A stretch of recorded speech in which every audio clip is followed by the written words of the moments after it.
Assalamualaikum warahmatullahi wabarakatuh. Perkenalkan, nama saya Diajeng Putri Karisma dengan NPM 130 123 105. Di sini saya akan menampilkan sebuah PPT yang akan menjelaskan tentang penelitian yang saya teliti, yaitu mengenai penggunaan campur kode sebagai alat komunikasi dalam keluarga multilingual. Sebelum kita menuju intinya mengenai penggunaan campur kode, kita harus tahu dulu apa itu campur kode. Pengertian campur kode. Campur kode adalah praktik penggunaan lebih dari satu bahasa atau kode dalam percakapan atau tulisan.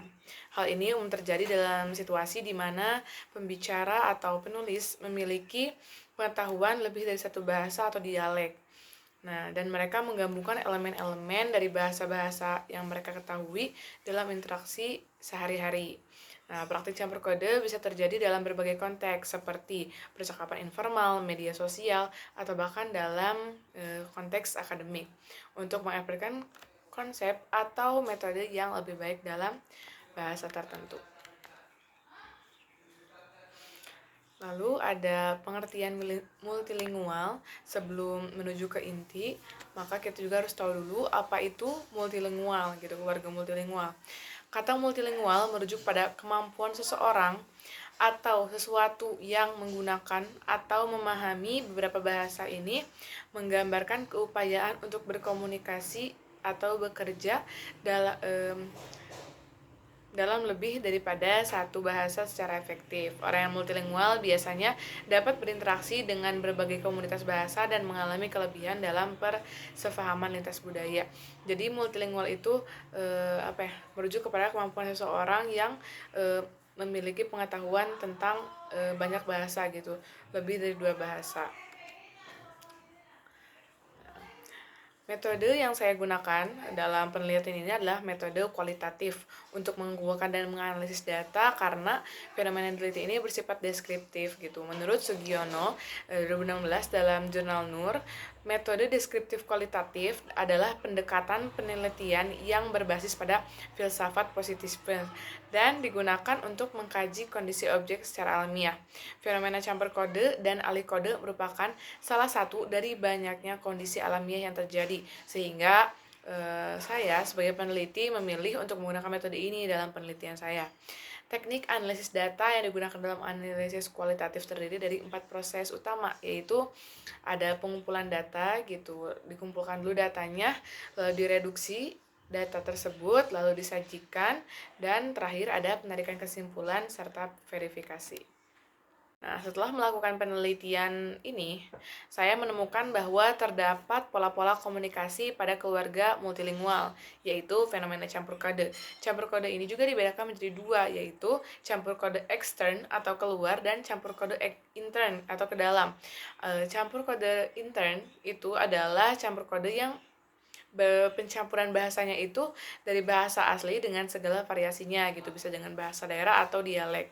Nah, dalam penelitian ini campur kode intern ini meliputi pemakaian campur kode bahasa Indonesia dengan bahasa Sunda.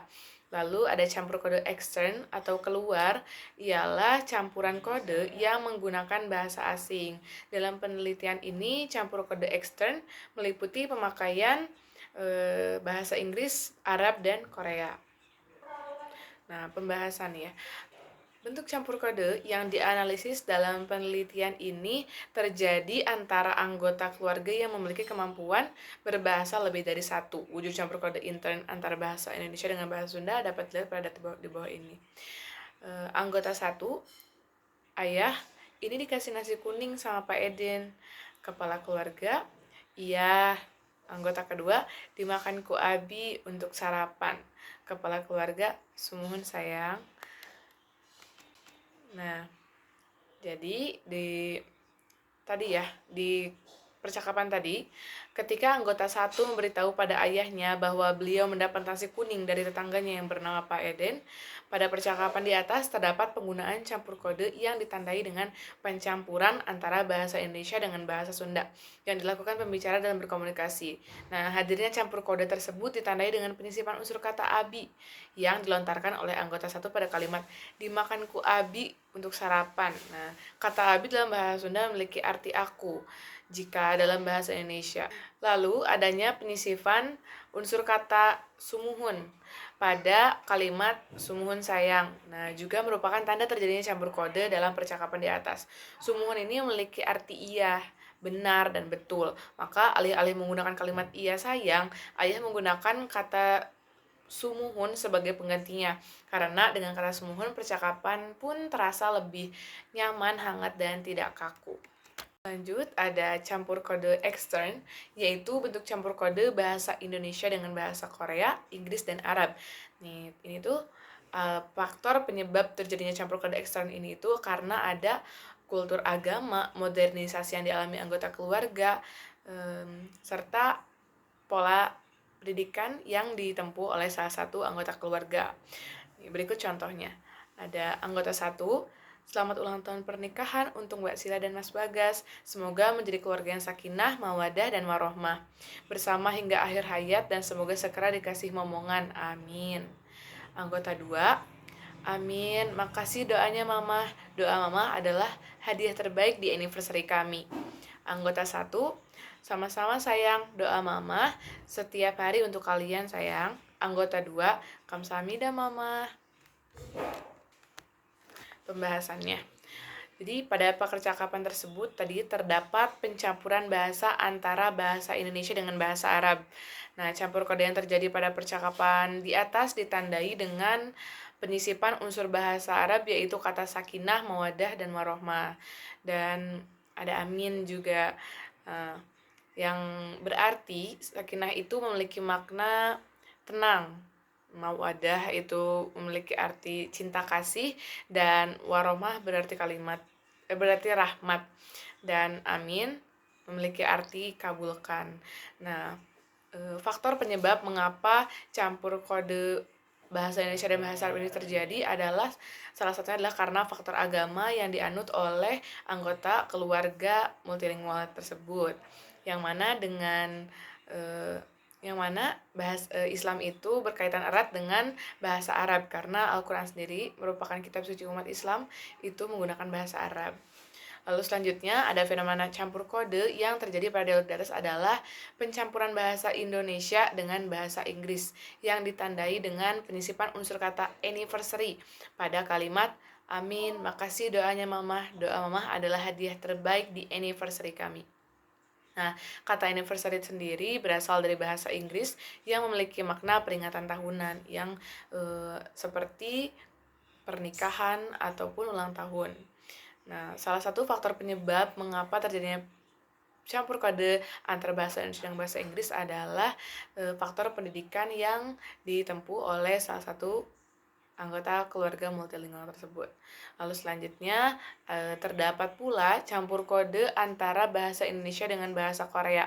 Campur kode yang terjadi pada percakapan di atas ini ditandai dengan penambahan kosakata dalam bahasa Korea, yaitu kamsahamnida dalam kalimat kamsahamnida Mama. Kamsahamnida sendiri memiliki arti terima kasih jika dalam bahasa Indonesia. Faktor penyebab kenapa terjadi campur kode antara bahasa Indonesia dengan bahasa Korea ini adalah karena modernisasi yang terjadi pada generasi Z hari ini. Lalu kita udah masuk kesimpulan. Berdasar pembahasan dari penelitian di atas, dapat disimpulkan bahwa fenomena campur kode ini berlangsung dalam keluarga multilingual diakibatkan oleh beberapa penyebab, yaitu tujuan penutur, tingkat pendidikan, tingkat generasi, dan keadaan suatu kondisi dalam percakapan tersebut. Campur kode yang terjadi pada penelitian di atas adalah campur kode jenis ekstern, yaitu bahasa Indonesia dengan bahasa Inggris, bahasa Indonesia dengan bahasa Korea, bahasa Indonesia dengan bahasa Arab. Lalu ada campur kode intern, yaitu pencampuran kode antara bahasa Indonesia dengan bahasa Sunda. Mungkin sekian yang dapat saya sampaikan. Mohon maaf bila ada kesalahan kata dalam presentasi kali ini. Billahi taufiq wal hidayah. Assalamualaikum warahmatullahi wabarakatuh.